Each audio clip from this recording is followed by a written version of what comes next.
Hello student, last lecture में हम लोगों ने देखा था कि जो ग्रेटर देन 100 एटॉमिक नंबर वाले एलिमेंट्स है उसका जो नोमेनक्लेचर है वो आईपैक ने किया था कि कुछ सिंबल दिए थे हम लोगों को और वो सिंबल से हम उसका आईपैक नेम लिख सकते हैं। जब तक कोई भी एलिमेंट्स है वो टोटली डिस्कवर नहीं हो जाता है तब तक आईपैक वाले उसको पर्टिकुलर आईपैक नेम देते थे और जब वो डिस्कवर हो जाता था टोटली तब उनको कोई पर्टिकुलर सिंबल या पर्टिकुलर नेम दे सकते थे।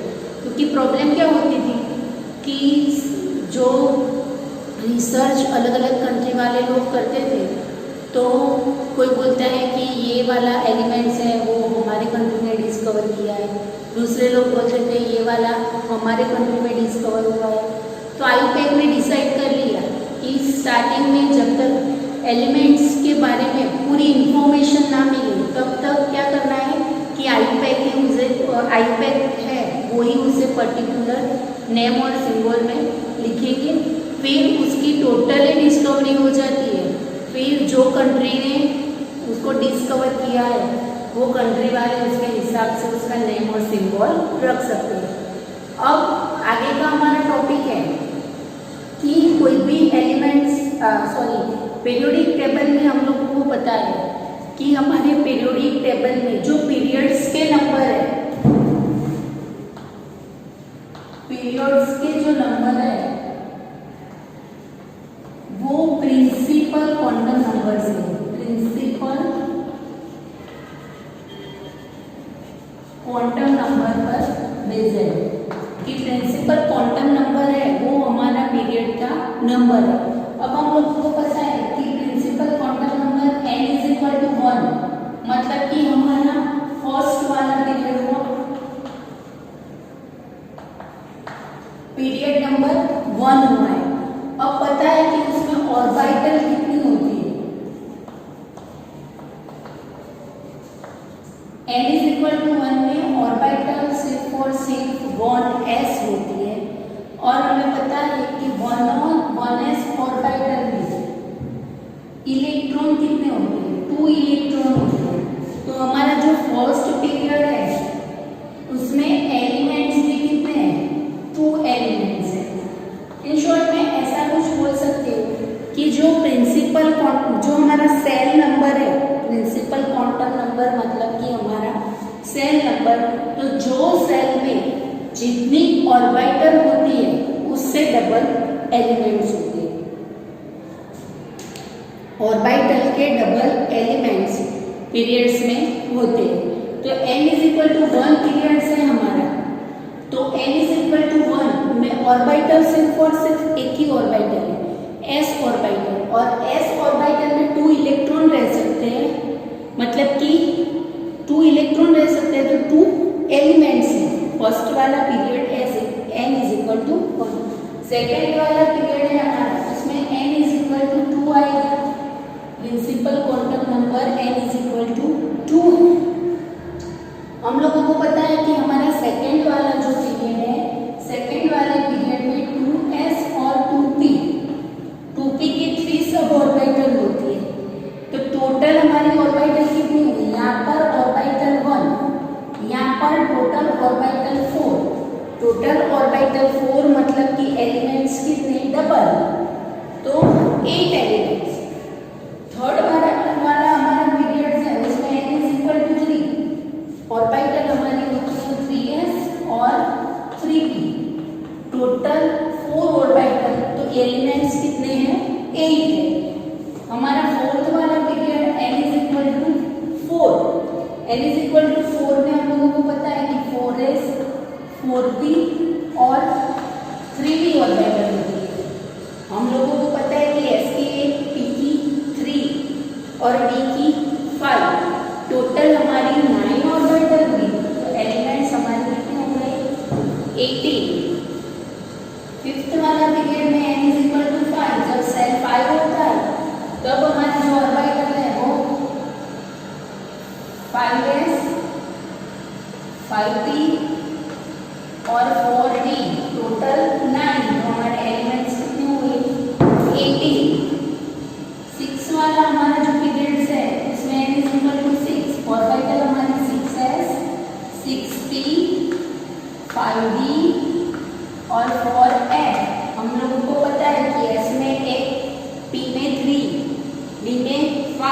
और F में 7, तो टोटल हमारी ऑर्बिटल हुई 16। तो हमारे एलिमेंट्स हुए 32। 7 वाला जो पीरियड है उसमें n is equal to 7, 7s, 7b, 6b और 5f। टोटल 16 ऑर्बिटल है, बट ये हमारा जो पीरियड है वो इनकम्प्लीट है, कंप्लीट है नहीं। इज दैट क्लियर कि कोई भी पीरियड्स होता है उसमें जितनी ऑर्बिटल होती है वो ऑर्बिटल से डबल हमारे एलिमेंट्स होते हैं। कोई बार आप लोगों को पूछ लेते हैं क्वेश्चन में कि जो 5th वाला पीरियड है उसमें 18 एलिमेंट्स क्यों है, तो रीजन उसका क्या लिखेंगे कि ऑर्बिटल से डबल हमारे एलिमेंट्स है। Number of elements of any period is double then its orbital. Clear? तो हमारा रूल कुछ ऐसा था। अब सेकंड टॉपिक आएगा हमारा कि हमारा जो मॉडर्न पीरियोडिक टेबल है वो मॉडर्न पीरियोडिक टेबल में अभी जो हाइड्रोजन है वो हाइड्रोजन को कुछ पर्टिकुलरली स्पेस दी हुई नहीं है। क्यों नहीं दी है? कि प्लेस ऑफ हाइड्रोजन है वो पीरियोडिक टेबल में क्या है। तो हम लोग हाइड्रोजन की प्रॉपर्टी देखें तो इलेक्ट्रॉनिक कॉन्फ़िगरेशन के हिसाब से देखें तो हाइड्रोजन का एटॉमिक नंबर है 1। हाइड्रोजन का एटॉमिक नंबर 1। हाइड्रोजन की इलेक्ट्रॉनिक कॉन्फ़िगरेशन देखते हैं तो 1s1 होती है, मतलब कि number of electron in hydrogen is 1। तो इलेक्ट्रॉनिक कॉन्फ़िगरेशन के हिसाब से देखें तो हाइड्रोजन की जो प्रॉपर्टी है वो ग्रुप 1 के एलिमेंट जैसी है।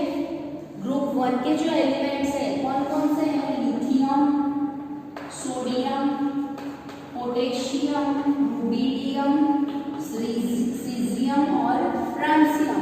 हम लोगों ने देखा है यहाँ पर कि helium complete 2s1, neon complete 3s1, argon complete 4s1, krypton complete 5s1, xenon complete 6s1 और रेडन कंप्लीट 7s1। तो हम लोग देख सकते हैं कि इलेक्ट्रॉनिक कॉन्फ़िगरेशन के हिसाब से देखें तो हाइड्रोजन की जो प्रॉपर्टीज है वो कैसी होती है? हाइड्रोजन की प्रॉपर्टीज है वो ग्रुप 1 के एलिमेंट जैसी होनी चाहिए। कि हाइड्रोजन जैसे ग्रुप 1 के एलिमेंट्स हैं वो 1 इलेक्ट्रॉन लूज कर सकते हैं, वैसे हाइड्रोजन भी 1 इलेक्ट्रॉन लूज कर सकता है।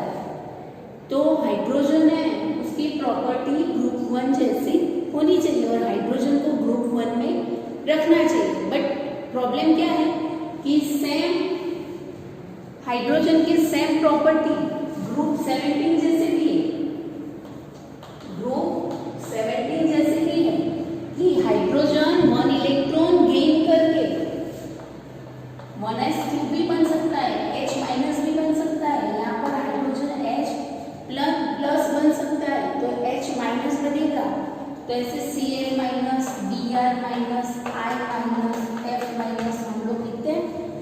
तो हाइड्रोजन की प्रॉपर्टी ग्रुप 17 के जो एलिमेंट्स है वैसे भी है और हाइड्रोजन की प्रॉपर्टी ग्रुप 1 के एलिमेंट जैसी है। ये सारे मेटल एलिमेंट्स हैं, ये सारे मेटल एलिमेंट्स हैं, सॉलिड फॉर्म में होते हैं और हाइड्रोजन है वो गैसियस फॉर्म में होता है और ये सारे एलिमेंट्स भी गैसियस फॉर्म में है।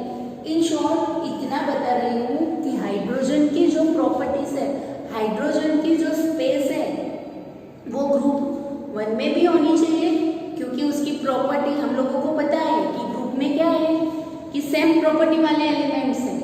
तो हाइड्रोजन की जो प्रॉपर्टी है वो ग्रुप 1 जैसी भी है, ग्रुप 17 जैसी है। हम हाइड्रोजन को ग्रुप 1 में भी रख सकते हैं, ग्रुप 17 में भी रख सकते हैं।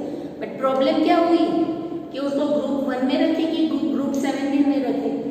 तो जब मॉडर्न पीरियोडिक टेबल बना तब उन लोगों ने डिसाइड कर दिया कि हाइड्रोजन को मिडल में सेपरेटली उसको अकेले ही रखा हुआ है। मॉडर्न पीरियोडिक टेबल में आप देख सकते हैं कि हाइड्रोजन को ग्रुप 1 में भी नहीं लिया है, ग्रुप 17 में भी नहीं लिया है, बीच में सेपरेटली हाइड्रोजन को रखा हुआ है। क्योंकि हाइड्रोजन को मॉडर्न पीरियोडिक टेबल में स्पेसिफिक स्पेस दी हुई है कि वो ग्रुप 1 और ग्रुप 17 के बीच में है। अब सेम ऐसा ही एक एक्सेप्शन हीलियम में भी है कि हीलियम का एटॉमिक नंबर हम लोगों को पता है कि हीलियम का एटॉमिक नंबर 2 है और हीलियम के जो हम इलेक्ट्रॉनिक कॉन्फ़िगरेशन देखते हैं वो 1s2 है। 1s2 है मतलब कि उसका जो लास्ट इलेक्ट्रॉन है वो s ऑर्बिटल में फिल होता है, मतलब कि हीलियम को हमें s ब्लॉक पे रखना चाहिए, बट अभी हीलियम को p ब्लॉक में रखा हुआ है क्योंकि जो हीलियम की प्रॉपर्टी है वो नोबल गैस जैसी है, इनर्ट गैस जैसी है। हीलियम की प्रॉपर्टी है वो नोबल गैस जैसी है कि नोबल गैस जैसे उसका ऑक्टेट कंप्लीट है वो और वो स्टेबल रह सकते हैं, वैसे हीलियम का डबलेट है वो कंप्लीट है और वो स्टेबल है, इसलिए हीलियम को s ब्लॉक में रखना चाहिए बट हीलियम को अभी p ब्लॉक में रखा हुआ है। तो हमारा जो मॉडर्न पीरियोडिक टेबल है उसमें हाइड्रोजन और हीलियम दो क्या है, एक्सेप्शन है कि हीलियम को इलेक्ट्रॉनिक कॉन्फ़िगरेशन के हिसाब से देखें तो उसको s ब्लॉक में होना चाहिए, बट उसकी सारी प्रॉपर्टीज है वो p ब्लॉक में नोबल गैस जैसे एलिमेंट जैसे हमारे ग्रुप 18 के जो एलिमेंट्स हैं, ग्रुप 18 के एलिमेंट जैसी प्रॉपर्टी है, इसलिए हम हीलियम को नोबल गैस वाला जो ग्रुप है ग्रुप 18 उसमें रखते हैं। क्लियर? थोड़ा कुछ मैंने मॉडर्न पीरियोडिक टेबल आपको जो मॉडर्न पीरियोडिक टेबल की इंफॉर्मेशन मैंने दी थी तो थोड़ा कुछ हमारे जो 4 ब्लॉक है मॉडर्न पीरियोडिक टेबल 4 ब्लॉक में डिवाइड है ऐसा कुछ बताया हुआ है। तो हम उसमें पहले देखते हैं s ब्लॉक। तो s ब्लॉक एलिमेंट्स किसको बोल सकते हैं? s ब्लॉक एलिमेंट्स हम लोग किसको बोल सकते हैं? तो last electron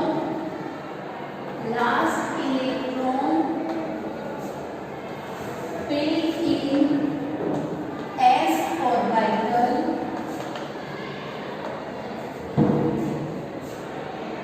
called s block elements। हम लोगों को पता है कि लास्ट इलेक्ट्रॉनिक कॉन्फ़िगरेशन हम जब लिखते हैं तब हमारा जो लास्ट इलेक्ट्रॉन है वो s ऑर्बिटल में फिल होता है, तो ऐसे एलिमेंट्स को हम s ब्लॉक एलिमेंट्स बोल सकते हैं। s ब्लॉक एलिमेंट्स में हम लोगों ने देख लिया है कि ग्रुप 1 और ग्रुप 2 एलिमेंट्स होते हैं क्योंकि s ऑर्बिटल में हम लोग 2 इलेक्ट्रॉन फिल कर सकते हैं, इसलिए ग्रुप 1 और ग्रुप 2 वो हमारे s ब्लॉक एलिमेंट्स हैं। ग्रुप 1 को हम अल्कली मेटल बोलते हैं और ग्रुप 2 हमारा है वो अल्कलाइन अर्थ मेटल है। हम लोगों ने इसकी थोड़ी कुछ इंफॉर्मेशन पहले ले ली है। इसकी जो कॉमन इलेक्ट्रॉनिक कॉन्फ़िगरेशन है वो ns1 है, इसकी ns2 है। कौन कौन से एलिमेंट्स थे वो भी हमें पता है। थोड़ा कुछ हम एलिमेंट्स की प्रॉपर्टीज के बारे में देख लें तो जो हमारे ग्रुप 1 के जो ग्रुप 1 और ग्रुप 2 के जो एलिमेंट्स है, in short s block elements are metal elements. सारे एलिमेंट्स कैसे हैं? मेटल एलिमेंट्स है। हाई रिएक्टिव वाले हाई रिएक्टिव है, मतलब कि तुरंत ही रिएक्टिविटी देते हैं। तो हाई रिएक्टिविटी वाले एलिमेंट्स है, इसलिए जो हमारे ग्रुप 1 और ग्रुप 2 के जो एलिमेंट्स है वो हाई रिएक्टिव एलिमेंट्स है, मतलब कि वो स्टेबल नहीं हो सकते, नेचुरली प्योर फॉर्म में नहीं होते, नेचुरली प्योर नहीं होते, नॉट और नेचुरली प्योर, मतलब कि नेचुरली वो प्योर है नहीं, किसी न किसी के साथ वो कंबाइंड ही होते हैं। तो एस ब्लॉक एलिमेंट्स की हम बात करें तो एस ब्लॉक एलिमेंट्स किससे बोल सकते हैं, तो लास्ट वाला इलेक्ट्रॉन है वो एस ऑर्बिटल में फील होता है, उसको एस ब्लॉक एलिमेंट्स बोलते हैं। ग्रुप 1 और ग्रुप 2 हमारा एस ब्लॉक एलिमेंट्स है। एस ब्लॉक एलिमेंट्स में सारे मेटल एलिमेंट्स हैं, हाई रिएक्टिव एलिमेंट्स हैं। फिर क्या है कि नेचुरली प्योर नहीं होते, क्योंकि किसी न किसी और एलिमेंट्स के साथ वो कंबाइंड भी होते हैं, क्योंकि हाई रिएक्टिव है, मतलब कि कभी भी अकेले नहीं रहेंगे, कोई और उसको चाहिए, और उसकी जो आयोनाइजेशन एंथैल्पी है वो लेस होती है, लेस आयोनाइजेशन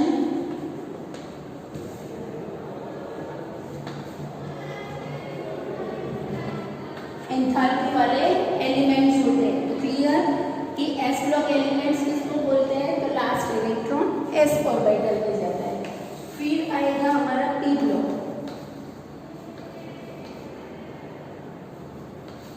तो last electron will be p orbital called a p block elements। p block elements किससे बोलते हैं, तो लास्ट वाला इलेक्ट्रॉन p ऑर्बिटल में फील होता है, उसको हम p block elements बोलते हैं। हमारा ग्रुप 13 to 18 वो p ब्लॉक एलिमेंट्स है। ग्रुप 13 को हम बोरॉन फैमिली बोलेंगे। ग्रुप 14 हमारा कार्बन फैमिली। ग्रुप 15 को नाइट्रोजन फैमिली बोलते हैं। ग्रुप 16 हमारा चाल्कोजन फैमिली है। ग्रुप 17 को हेलोजन फैमिली बोल सकते हैं, और ग्रुप 18 हमारा नोबल गैस फैमिली, या तो हम उसको इनर्ट गैस फैमिली, या तो हम उसको जीरो ग्रुप भी बोल सकते हैं। क्लियर? तो ग्रुप 13 को बोरॉन फैमिली क्यों बोलते हैं, तो उसका फर्स्ट वाला एलिमेंट्स है वो बोरॉन है, तो वो पूरी बोरॉन की फैमिली हो गई। और हमारे पेरियोडिक टेबल में एक रूल है कि जो हमारे सेकेंड पीरियड्स वाले एलिमेंट्स है उसका हम स्टडी करते हैं, तो वो ग्रुप है उसका, पूरे ग्रुप का हमें पता चल जाता है, पूरे ग्रुप के जो एलिमेंट्स की प्रॉपर्टी है उसके बारे में हम सोच सकते हैं, इंफॉर्मेशन ले सकते हैं। क्लियर? अब जो हमारा पी ब्लॉक है वो पी ब्लॉक में क्या है कि पी ब्लॉक में मेटल एलिमेंट्स भी है, नॉन मेटल एलिमेंट्स भी है, और हमारे मेटेलॉइड्स भी है। पी ब्लॉक के जो एलिमेंट्स हैं उसमें हमको मेटल एलिमेंट्स भी दिखेंगे, नॉन मेटल एलिमेंट्स भी दिखेंगे, और मेटेलॉइड्स भी हम लोग देख सकते हैं।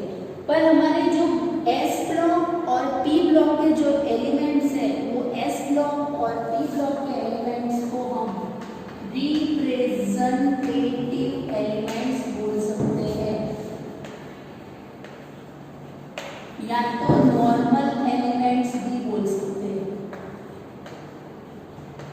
रिप्रेजेंटेटिव एलिमेंट्स, नॉर्मल एलिमेंट्स, या तो मेन एलिमेंट्स, वो हमारे और इंपोर्टेंट एलिमेंट्स हैं।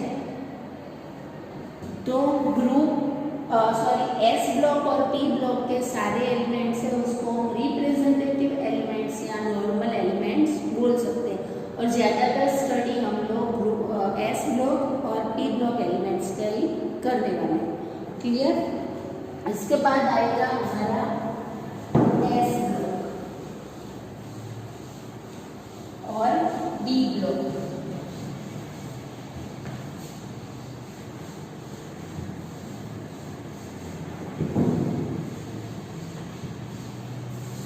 इसके बाद आएगा हमारा डी ब्लॉक और हमारा एफ ब्लॉक एलिमेंट्स।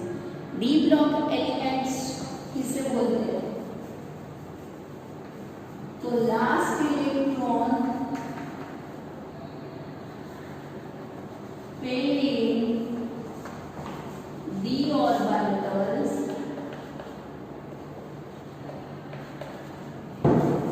और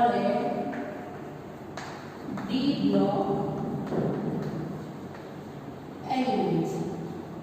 अब एक प्रॉब्लम क्या है, प्रॉब्लम नहीं बोल सकती हूँ बट ऐसा बता सकती हूँ कि डी ब्लॉक के जो एलिमेंट्स है वो एलिमेंट्स डिफरेंट वैलेंसी वाले होते हैं। हम लोगों ने देख लिया कि एस ब्लॉक एलिमेंट्स में ग्रुप 1 की वैलेंसी +1 है, ग्रुप 2 की वैलेंसी +2 है। फिर पी ब्लॉक एलिमेंट्स में भी उसकी जो एलिमेंट्स की वैलेंसी है वो वैलेंसी फिक्स होती है। बट जो डी ब्लॉक एलिमेंट्स है वो डी ब्लॉक एलिमेंट्स में प्रॉपर्टी में हम लोग देखें तो डिफरेंट वैलेंसी वाले एलिमेंट्स है, उसकी वैलेंसी क्या होती है? डिफरेंट है। फिर कलरफुल एलिमेंट्स, फिर सारे एलिमेंट्स है वो मेटल एलिमेंट्स है। प्रॉपर्टी में हम लोग देखें तो उसकी जो वैलेंसी होती है वो वैलेंसी डिफरेंट वैलेंसी है कि एक ही, सपोज मैं बात करूं Fe की, तो Fe+2 भी होता है, Fe+3 भी होता है। मतलब कि इसकी वैलेंसी है वो वैलेंसी क्या है? डिफरेंट वैलेंसी है। कोई भी एलिमेंट्स की पर्टिकुलर एक ही वैलेंसी होती है ऐसा होता नहीं है, मतलब कि वो लोग डिफरेंट वैलेंसी वाले एलिमेंट्स है। कलरफुल एलिमेंट्स है, सारे एलिमेंट्स मेटल एलिमेंट्स है। डी ब्लॉक में सारे एलिमेंट्स सॉलिड एलिमेंट्स है। सिर्फ हमारा मर्क्यूरी है वो ही लिक्विड एलिमेंट्स है, मर्क्यूरी है वो ही लिक्विड एलिमेंट्स है, बाकी सारे एलिमेंट्स है वो सॉलिड एलिमेंट्स है। और हमारे जो डी ब्लॉक एलिमेंट्स है वो एलिमेंट्स को हम ट्रांजिशन एलिमेंट्स बोल सकते हैं। ट्रांजिशन एलिमेंट्स क्यों ट्रांजिशन एलिमेंट्स बोलते हैं? तो जो हमारा जो पूरा पेरियोडिक टेबल है वो इसमें ऐसे एस ब्लॉक है, बीच में हमारा डी ब्लॉक है, फिर यहाँ पर हमारा पी ब्लॉक है। तो एस ब्लॉक और पी ब्लॉक के बीच में जो डी ब्लॉक एलिमेंट्स है वो दोनों के बीच में ब्रिज का काम करते हैं, इसकी रिएक्टिविटी हाई है। फिर ये वाले एलिमेंट्स इसकी भी रिएक्टिविटी हाई है, बीच में ब्रिज का काम करते हैं, मतलब कि बीच में ट्रांजिशन का काम करते हैं, इसलिए इसको ट्रांजिशन एलिमेंट्स भी हम लोग बोल सकते हैं। क्लियर? इसकी कॉमन इलेक्ट्रॉन मैं लास्ट में सबकी कॉमन इलेक्ट्रॉनिक कॉन्फिगरेशन आपको लिखवाती हूँ, शायद मैंने पहले लिखवाई हो, मुझे पता नहीं है। क्लियर? उसके बाद आएगा हमारा एफ ब्लॉक। एफ ब्लॉक के जो एलिमेंट्स है उसको इनर ट्रांजिशन एलिमेंट्स बोलते हैं। एफ ब्लॉक एलिमेंट्स को इनर ट्रांजिशन एलिमेंट्स बोलते हैं। और लास्ट इलेक्ट्रॉन है वो एफ ऑर्बिटल में फील्ड होता है, उसको एफ ब्लॉक एलिमेंट्स हम लोग बोल सकते हैं। और इनर ट्रांजिशन एलिमेंट्स है हमारी पूरी लैंथेनॉइड सीरीज और जो हमारी एक्टिनॉइड सीरीज है वो एफ ब्लॉक एलिमेंट्स में आती है। और जनरली एफ ब्लॉक में जो एक्टिनॉइड सीरीज वाले जो एलिमेंट्स है वो सारे रेडियो एक्टिव एलिमेंट्स है। और उसका जो वो एलिमेंट्स है ना वो नैनोग्राम में होते हैं, बहुत कम एलिमेंट्स है। तो टोटली हम लोग उनकी जो इंफॉर्मेशन है वो नहीं ले सकते। सारे एलिमेंट्स रेडियो एक्टिव एलिमेंट्स हैं और वो बहुत कम होते हैं, नैनोग्राम जितने एलिमेंट्स हैं। क्लियर? तो एफ ब्लॉक में लैंटिनॉइड सीरीज, एक्टिनॉइड सीरीज, दो सीरीज है, उसको इनर ट्रांजिशन एलिमेंट्स बोलते हैं। फिर वो सारे एलिमेंट्स हैं वो रेडियो एक्टिव एलिमेंट्स हैं। उसमें फर्स्ट वाले डी ब्लॉक के जो आधे हैं वो तो ट्रांजिशन एलिमेंट्स है, हम लोगों ने देख लिया। फिर जो डी ब्लॉक के ही एलिमेंट्स हैं उसको एफ ब्लॉक में रखा है, उसको इनर ट्रांजिशन एलिमेंट्स बोलते हैं। क्लियर? अब आज का हमारा लास्ट टॉपिक है, कोई बार एसक्यू में भी आप लोग पूछ लेते हैं कि ये सारे हमारे जो ब्लॉक है उसकी कॉमन इलेक्ट्रॉनिक कॉन्फ़िगरेशन क्या होगी। तो हमारे एस ब्लॉक की देख लेते हैं हम लोग, शायद आगे कुछ मैंने इंफॉर्मेशन दे दी है आप लोगों को, बट एक बार फिर से रिवाइज कर लो। तो एस ब्लॉक की हमारी कॉमन इलेक्ट्रॉनिक कॉन्फ़िगरेशन है NS1 to 2। हमें पता है कि फर्स्ट वाला ग्रुप है उसमें NS1 हमारे नोबल गैस के अलावा एक इलेक्ट्रॉन एक्स्ट्रा है, और सेकेंड वाला ग्रुप है उसमें नोबल गैस के अलावा 2 इलेक्ट्रॉन एक्स्ट्रा है। यहाँ पर हम लोग देखते हैं NS2 Np1 to 6, ग्रुप 13 में Np1, ग्रुप 14 में Np2, ग्रुप 15 में Np3, ग्रुप 16 में Np4, ग्रुप 17 में हमारे Np5 है और ग्रुप 18 हमारा Np6 वाला है। डी ब्लॉक एलिमेंट्स में NS1 to 2, N-1, B1 to 10। Scandium 2, zinc की हम लोगों ने इलेक्ट्रॉनिक कॉन्फ़िगरेशन के बारे में हम लोग सोचे तो उसमें क्रोमियम और हमारा कॉपर है वो एक्सेप्शन है। उसमें पता है हमें कि NS में 1 इलेक्ट्रॉन होता है और डी ऑर्बिटल में 10 इलेक्ट्रॉन होते हैं। एफ ब्लॉक की जो हमारी कॉमन इलेक्ट्रॉनिक कॉन्फ़िगरेशन है वो NS2 N-1 B 0 to 1 और N-2 F 1 to 14। तो SQ में आप लोगों को पूछते हैं कि कॉमन इलेक्ट्रॉनिक कॉन्फ़िगरेशन है तो ये लिख सकते हैं। क्लियर? बाकी की जो इंफॉर्मेशन है हम